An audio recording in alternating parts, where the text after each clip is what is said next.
thank you all for joining us.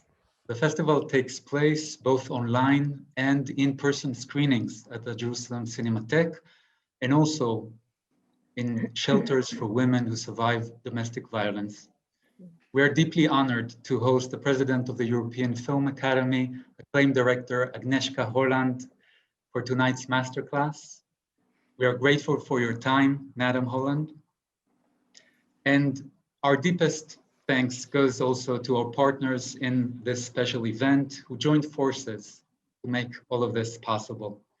To open, I would now like to invite Katarzyna Dzierżawska, Director of Polish Institute, Tel Aviv.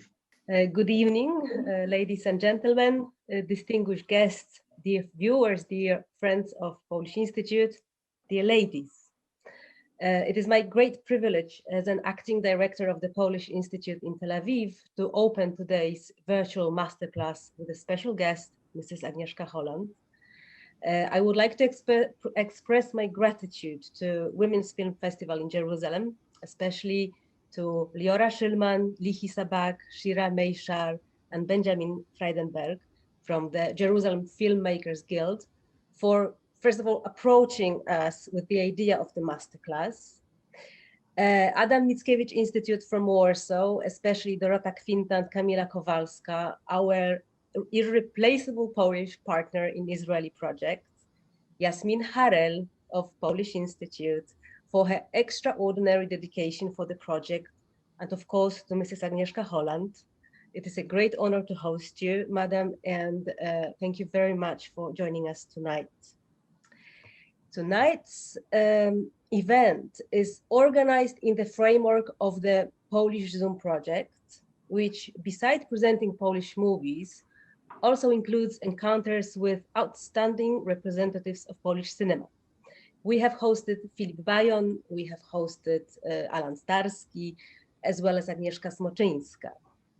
And tonight, we have a great honor to welcome one of the best known female directors, the renowned Agnieszka Holland. I think we all know Mrs. Agnieszka Holland films. We recognize her style, her film language and aesthetics. When we watch Mrs. Holland's films, we can expect the best acting, the best production design, and of course, the very best directing. But I think there is much more to it all. I think we are all being exposed to universal questions about dignity, freedom, identity, human condition in general. Mrs. Holland is a master in creating the characters, strong, powerful individuals, characters that will remain in our memories.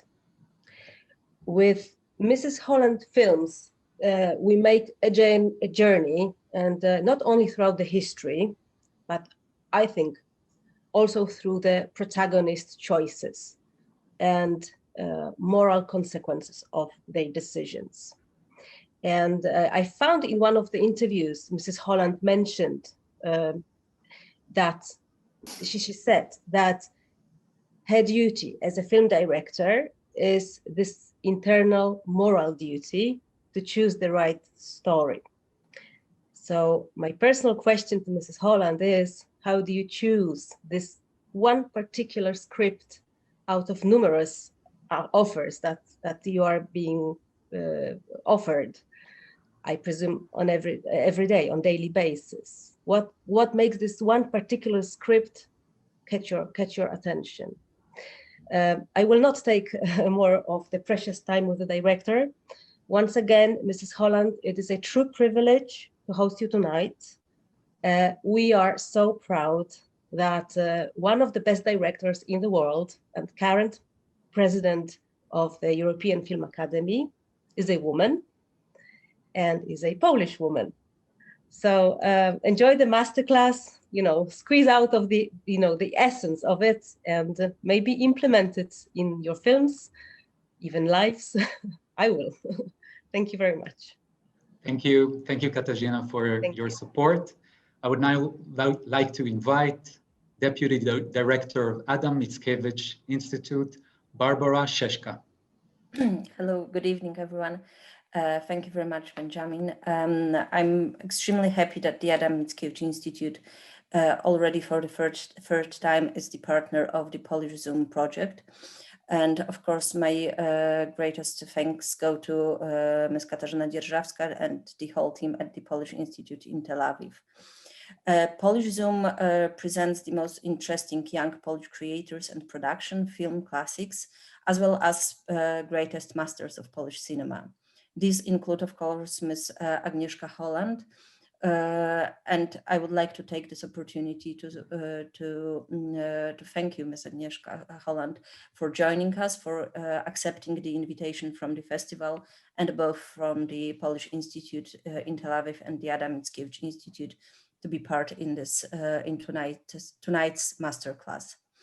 I would also like to take this opportunity to thank to the Jerusalem Women's Film Festival, the whole team, Ms. Liora Schulman, for the initiative of organizing this masterclass and screening of the superb film Aktorzy Prowincjonalni.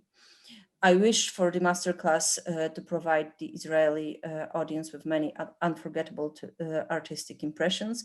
And I would also like to invite you for the autumn edition of the Polish Zoom, with my big hope that this will be able to happen in reality in cinemas. Thank you very much. Thank you, Barbara. The festival and Jerusalem Filmmakers Guild are delighted for the collaboration with the Israeli Academy of Film and Television. To say a few words on behalf of its board members, Karin Kainer. Hi. These are strange times indeed. I'm very excited and thankful for this important collaboration and opportunity between the Israeli Film and Television Academy and our dear partners from the Polish Institute and Adam Mickiewicz Institute in Warsaw in this unique and important masterclass with Madam Holland. The Academy has for many years is representing Israeli cinema and its filmmakers, creators, a cinema that is mostly perceived as critical political cinema by the Israeli establishment, and we are proud of that. In these days that are characterized by daily uncertainty, we find ourselves fighting even more for our artistic existence, and precisely from the work of Madam Holland that deals extensively, how you say it, Katerina, with identity and dilemma of moral issues, I feel even stronger how important our place as filmmakers is to continue to dare to say ours and fight for our art. In short, I hope I'm not mistaken how I'm saying it. To jest dla mnie wielki honor. Madam Holland. Thank you, very good. I worked on it. Thank you, Karin. Thank you. Thank you. Of course, the time we have will not suffice to cover the many aspects of Madam Holland's prolific career in film, television, documentaries, and fiction, as well as consistent activism within the film industry and beyond it, being a meaningful voice for social justice. To moderate the masterclass, we are glad to have with us Head of Production and Directors Program of the Steve Tisch School of Film and Television at Tel Aviv University, film director Mia Dreifuss. It's a great honor to have you here, Madam Holland. And I would like to go back where it all started in Poland of the 70s. Hi, hello. Hello, everybody, and thank you for such a warm and welcoming speeches. I will remember the questions Katarzyna asked me, and in some point I will try to answer. It happened before, it means it happened when I was 15, and I decided, after thinking who I really am and asking myself what can express all my creative and personal needs, I decided that the profession or vocation which fits the best my character and my skills and my needs is to be a film director. So I was analyzing it and I came to the conclusion that I need to express myself visually, because before I wanted to be a painter, I was drawing and painting, and I thought that it will be maybe my future. But then I understood that I need also to tell the stories, and the storytelling was also something which was very natural to me, and I invented stories and told the stories from very early age. And the third thing is that I need to have the power. It means I have to tell to people what to do. what to do. Yes, exactly. And when I put those three things together, I say that is a film director. And it was mid 60s, and the cinema, European cinema, Asian cinema, American cinema, was extremely vital and innovative. And I was thinking that that is the modern and most relevant art. So it will be great to work on this field. Then I decided to go to the film school because it wasn't another way to dream about making movies and at least in communist countries, than to go to the film school. And I decided to go for many reasons, which I will not elaborate now because it's too specific and too complicated. But I decided to go to Prague, to Czechoslovakia, to famous film school FAMU. And one of the reasons was also because the Czech cinema was extremely vital and new, and the Czech New Wave is probably, to me, till now, one of the most robust and original movement of European cinema of 20th century. And till now you can watch those movies and they are fresh, like newborn. So I went to Prague. In Prague, that was a very good decision, I think, because a lot of things happened in Czechoslovakia in those years when I was studying there. And that was really the years of formation and initiation to many subjects and to many knowledges and to many experiences. So it was my, filmmaking, artistic, erotic, but also political and social formative experience. And when I look back, who I am today and who I was during my creative life, it has a lot to do with those 5 years in Prague. And then I came, but I had also some political troubles there. I was arrested. I had after the political trial. So when I came back to Poland, which was communist Poland as well as Czechoslovakia was communist, but in the beginning of 70s, it was the time of certain liberalization. And it reflected in the possibility of the freedom of cinema as well. But I had a lot of problems still because of my father, who is a Jewish communist who became dissident communist, and after he was arrested and died, committed suicide during the investigation. And his name was well known by the Polish authorities and hated. And I had my own prison experience, so I was a bit persona non grata, very young persona non grata. When I came back, I was 24, 23, 24. 24 after all this, okay. And if I was able to start my movie making in Poland, it was because of the solidarity and support of my colleagues and then friends, Andrzej Wajda in the first place, Krzysztof Zanussi and Krzysztof Kieślowski, who became my closest friend altogether in this time. And they've been really fighting for me. So I really owe them my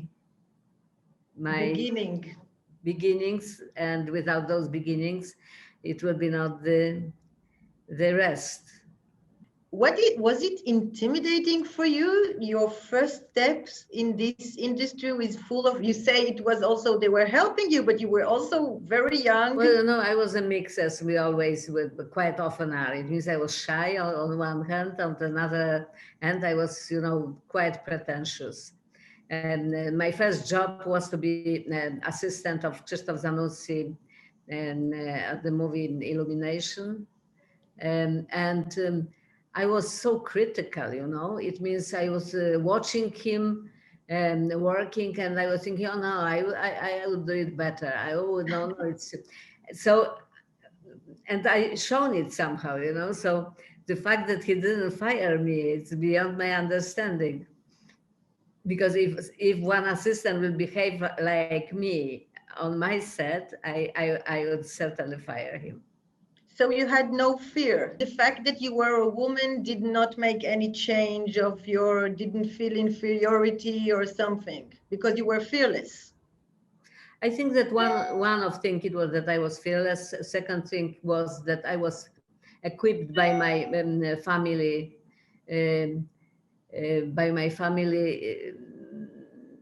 in very, I think, strong way. It means my mother, my father also, but my mother in the first place trusted me and my skills and my capacity to do whatever I want to do. So it is, I think, very important that your parents believe in you, especially if you are a girl. I never felt that I am a girl. I felt that I am quite exceptional human being and I can do whatever I want to do. And so that certainly that was just this blast and this kick up.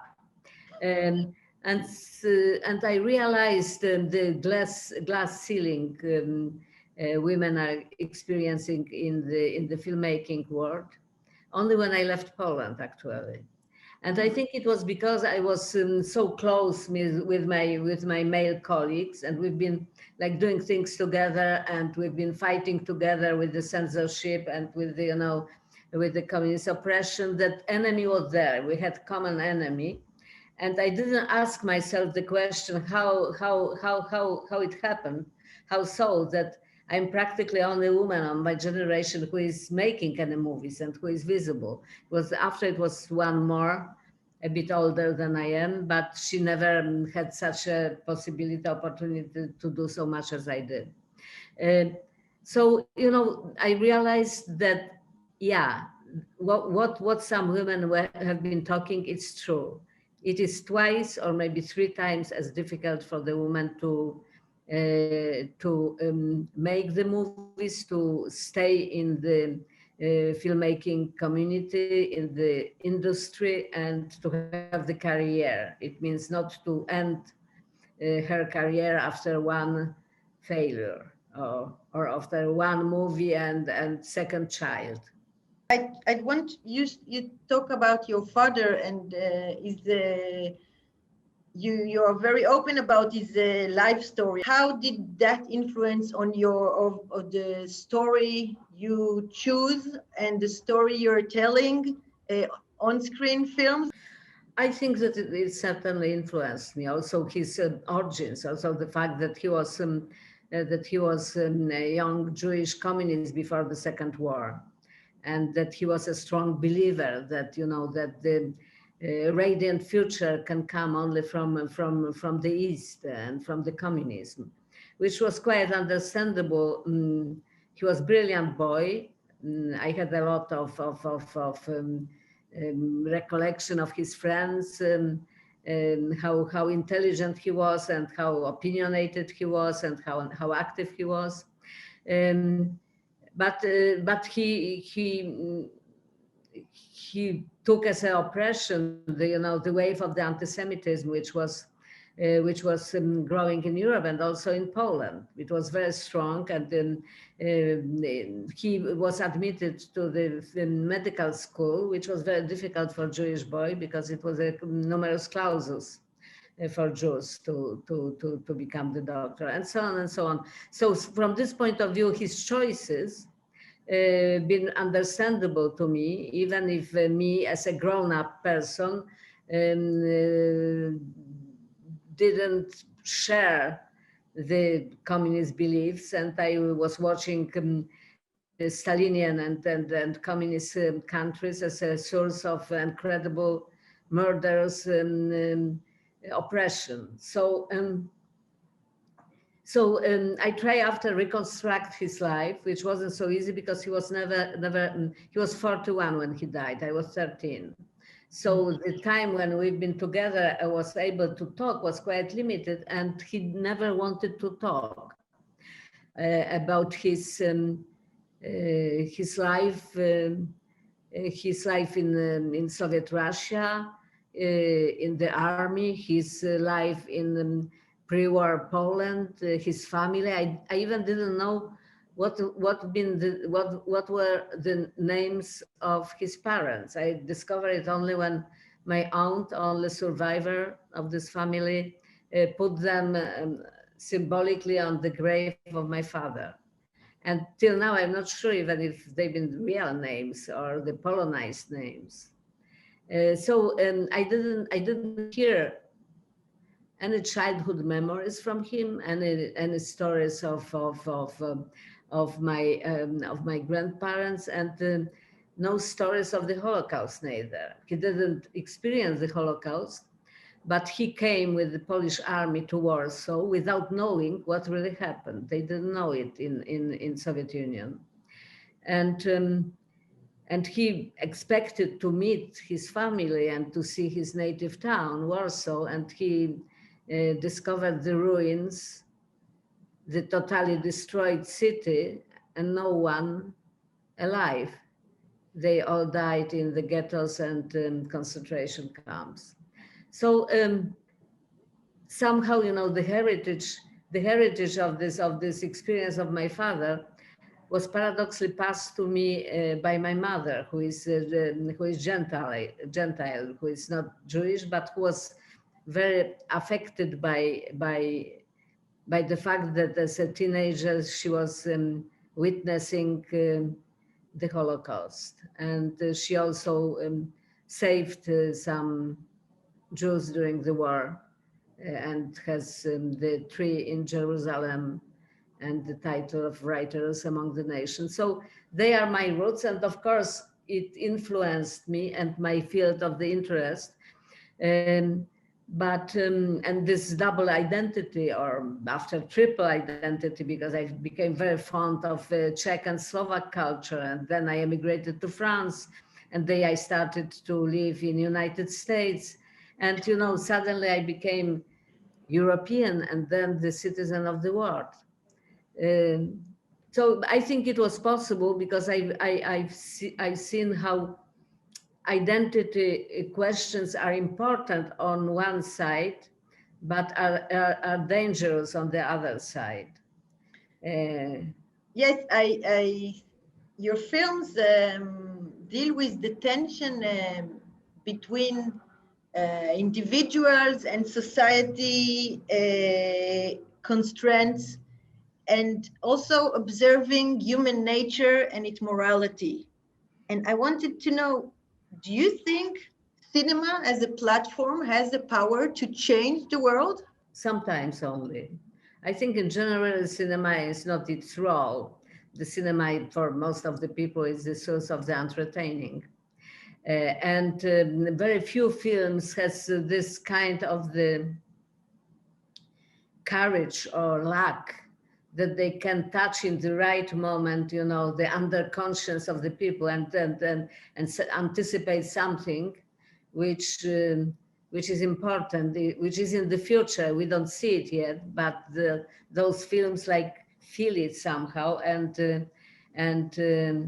people understand suddenly something more than before watching this particular film. Do you think this option to change people's heart is one reason of how you choose project? That is the ambition, the aim I have, but in the same time, I'm more modest. I don't think that with all my film I will change the world.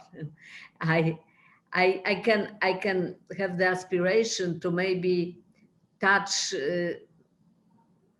at least few viewers' soul, you know, and to create some curiosity, to ask the questions I'm asking myself, and to have the empathy for the complicated characters and complicated experiences I try to show. And I'm, you know, sometimes it means in the first part of my work when I was in Poland and in France, I was practically always writing my scripts, sometimes in collaboration with somebody, but I generated the stories. Later on, when I entered the world of the American industry somehow, Hollywood industry, I started to receive the scripts, and in some periods a lot of scripts, and sometimes very interesting scripts, and very like communicating with my own thoughts or ideas. And in this case, it wasn't that I chose the story chose me somehow. And it happened also with my two Czech films, recent films. It means miniseries Burning Bush and my last film, Charlatan. It was sent to me by the writers, young writers, by the way. And I had the impression that I was chosen. And somehow I had the impression that I am chosen when American young journalist sent me the script of Mr. Jones.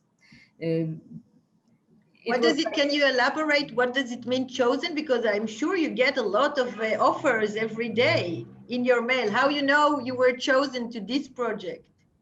Well, I feel it, you know, it starts to grow in me, and it's like a dialogue. It comes in the moment when I ask myself similar questions, and suddenly I see that it has like talented representation, and that I can form it in my way, that I can appropriate it, because it makes sense to me to realize somebody's scripts only when after a few weeks I believe that I wrote it.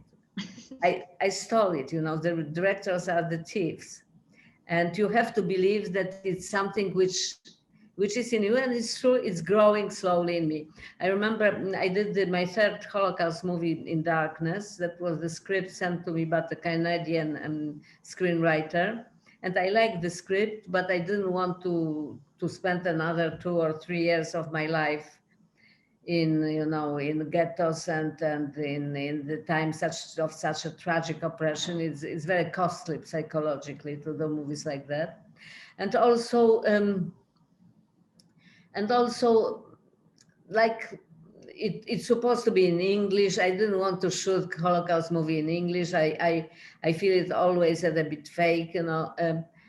But he was insisted. This guy was insisted, and he was the most stubborn guy I ever met, I think. He was sending me new version of script every month, and it was waiting. It wasn't electronic scripts in this time. He sent me, you know, the paper documents, and I was in some hotel, I don't know, in India, and it was waiting. The new draft of In Darkness was waiting in the reception for me. So after a while, I started to dream about it. I started to have the story like grown in my head and, you know, enter my dream. And that is the moment when you understand that it is in your system. Even if you don't want to, you start to imagine this. You start to, you know, it comes to life. And to save myself, I told that I will not do it if it will be not in the original languages of the story. And I was sure that they will refuse, because all the, you know, production plan was based on some American star, but they agreed. So I didn't have the choice. I had to do it. You are a role model for a lot of filmmakers around the world, especially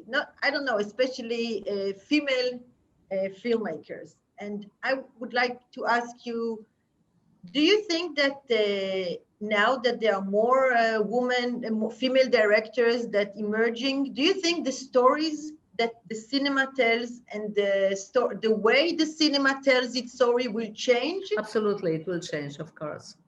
You know, it's we are all human beings, and essential existential experiences are the same. We are born, we have the life, we laugh, we suffer, and eventually we die. So that is like universal. That was, but of course, culturally, the cultural gender differs women from men, but also very physiological experience, experiencing the world, the own body, the motherhood, that is like essentially different. And because of the centuries of different experiences, women developed a different point of view on several things. So tell the story from female point of view, it's different, sometimes slightly different, sometimes very different from the male perspective. Same story told from the male perspective. And I was revolted when I realized that such an important thing like audiovisual narration made by Hollywood is represented only in 7% by the women. It means 93% of the stories are stories told by men. It means 43% of women are voiceless. but they say also the women choose to which film their husband will go. So how come men are telling the stories? That is quite new, you know. When I was very active in Hollywood in late 90s, the surveys have been that that the girl is going, you know, with his boyfriend, that the boyfriend is choosing, and slightly started to change. But only 3 years ago, the economy shown that the films with the female main character made more money than the movies with the male main character. And it shows the change of the audience, and it shows that the women became assertive. Because before, when choosing the movie, they were thinking, yeah, but he will be angry that, you know, he has to watch this romance. So maybe we'll do and then watch Rambo. And not anymore, you know. I think that women want to see the representation of their point of view, of their problems, of their vision of the world. They want also to communicate this different perspective to another women, but also to men. Because without this common understanding, we will become like too polarized and in some kind of the war. So I think and also, you know, I think that the situation, political situation and global situation change, the challenges and dangers are different today. The approach of women to, for example, ecological catastrophe or to pandemics is much more appropriate and is much more relevant. And we see suddenly that the country led by women create the possibility to communicate in much more efficient way, and that the solidarity and understanding of the sacrifices is much better working in those countries, because they are less about the power, they are less ego. Yes, exactly. Less about the ego, more about the project, that our common project, our baby, is the most important thing. And I can eventually, you know, to resign from my agenda or from my fame if it can be better for the project. You mentioned this pandemic, and this corona pandemic undermined cinema in favor of television and streaming platform. As a filmmaker who made also great TV series and also directed the episode at The Wire and the House of Cards and made some of yours, do you think television will replace cinema? No, it means streaming platforms or VOD is not exactly television. television, it's only because we watch it not on the big screen in the movie theater, but on different devices or in the screen in your home, if you are rich enough to have the own projection in your home. So the real difference is the perception and the sensual experience. I believe, but I'm not sure, of course, that the desire to be together and to have this experience, to focus in the dark on the communication with with the movie and share this emotions with another people will be needed. I was watching a lot of films, and some of them I watched before during the pandemic when I went on the lockdown in my French country house. And the films I've seen on the big screen and was watching again on the pretty good television, it wasn't the same. It was the difference between the experience and the information. And that is good. That is good for the plot-driven stories. But if you want to have a filmmaking sensual experience, it doesn't work in this way. It's like you can image is better in the cinema, the image. It's not the question of the image, it's all together. It's also the question of focusing, because we are living now in the situation when it's practically impossible to focus. We have so many devices. The emails are popping, Facebook is popping, Instagram is popping, some news coming from, different medias is popping. You watch the movie, but you are tempted to change to some another source for a little while. It's completely different. It's not the same. It's like, it's a bit like hearing to the classical music in the elevator. It's not the same. But what I think really, it means, of course, it can happen that this form will disappear. But it was told when cinema came that the theater will disappear, and it didn't. It was told when this television came that the cinema disappeared. It didn't. But the economy of the cinema are very complicated now. And I think in order to survive, the films have to be much better. What we are suffering from is some mediocrity of the majority of the production. It's not bad, it's not great, but it's exchangeable. You can watch this film or another film, doesn't matter.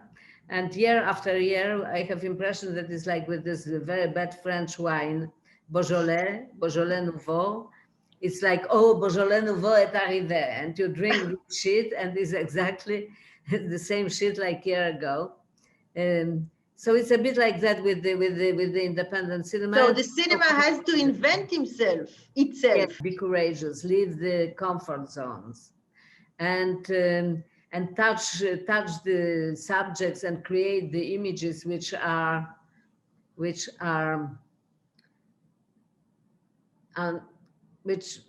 we never seen before. This is also your advice for young filmmakers who are watching you and ask, what should I do?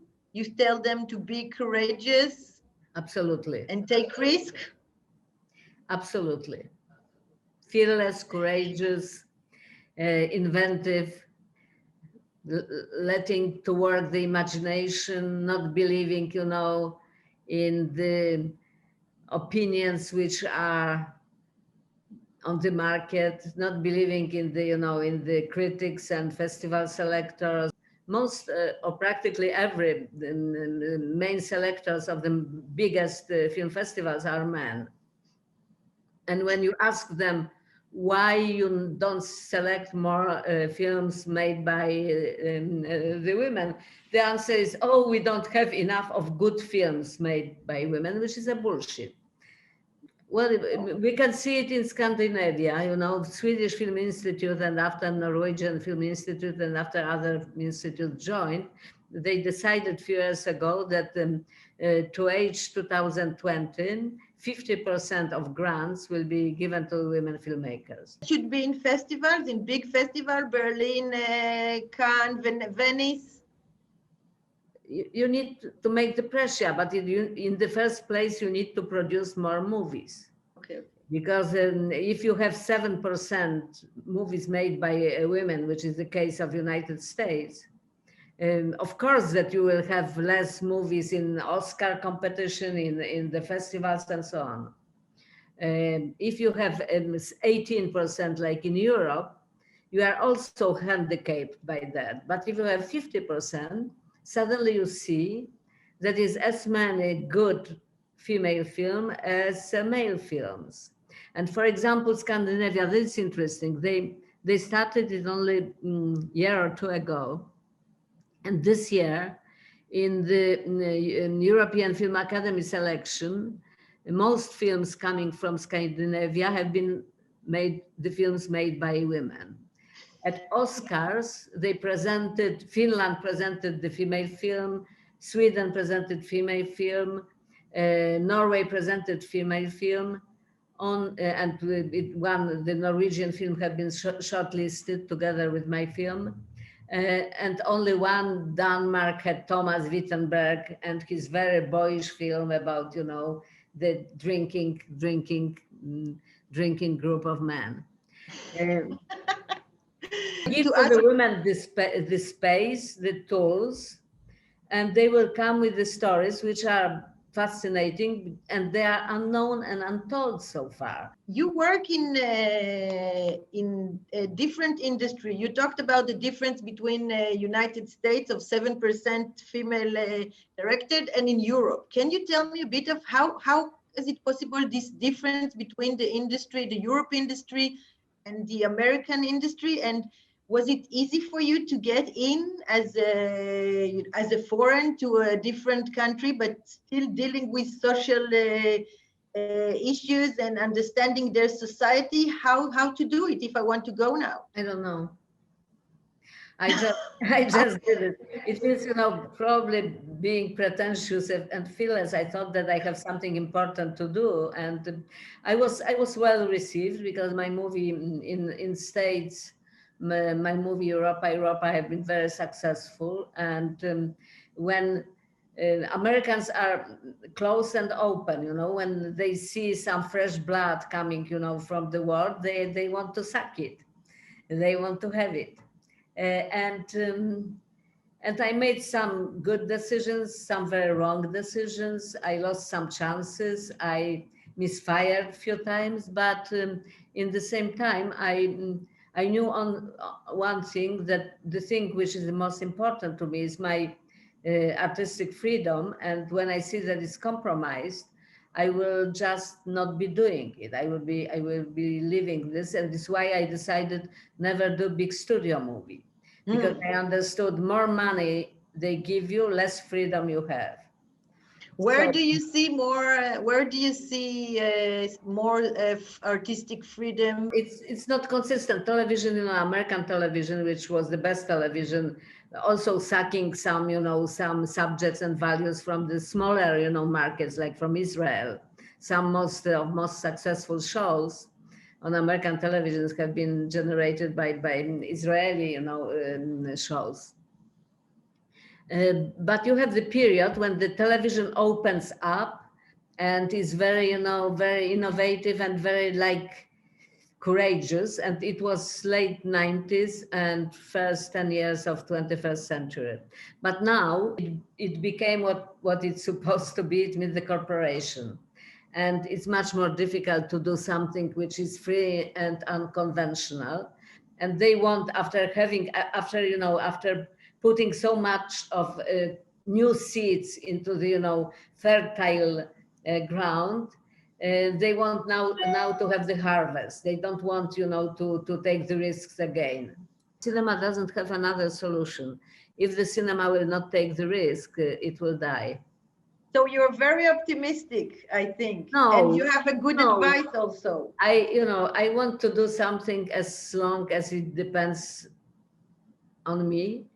And when I will say, no, it's impossible, I'm sure that nothing will gonna happen. So it's a bit like Sisyphus myth, you know. You know that this stone will push you back down the hill, but you know, you are pushing it up. If you wouldn't become a filmmaker, what profession would you choose? You can still choose. It's never too late. I think I will be a doctor, medical doctor. In my free time, writing the novels like Anton Chekhov.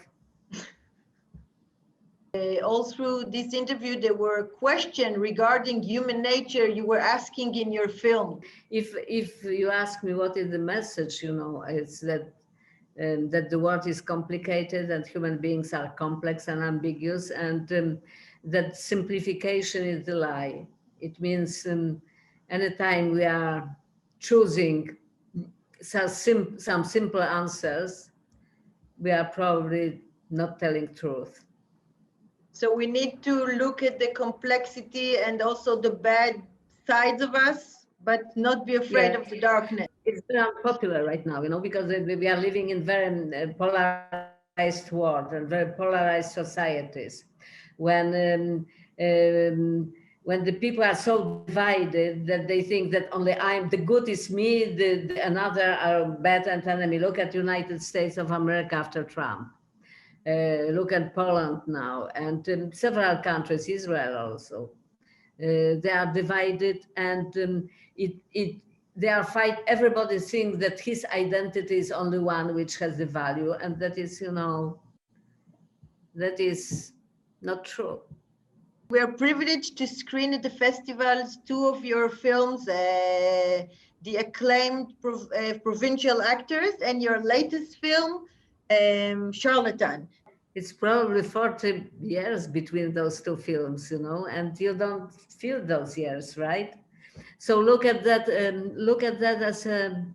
as a letter with love and some bitterness I'm sending to you. You might want to read from the chat. There was one question. Maybe I would read it. Thanks for the amazing talk. And I asked if there is one film that you made that you love more than the others. That was the question. It's like to ask parents who have, I don't know, 20 children, which child you love the more. Oh, it means it's difficult to say, you know. I have some favorites in terms that I think that I achieve more in this film, and mostly they are like small films than in others, that it's closer to my idea how it has to look like. And of course, always the last film is the closest to the heart, because it's like exactly a little child who doesn't know how to walk yet. So we have to protect it. I believe the time of women is coming, really. I think that if somebody will save this world, it will be women.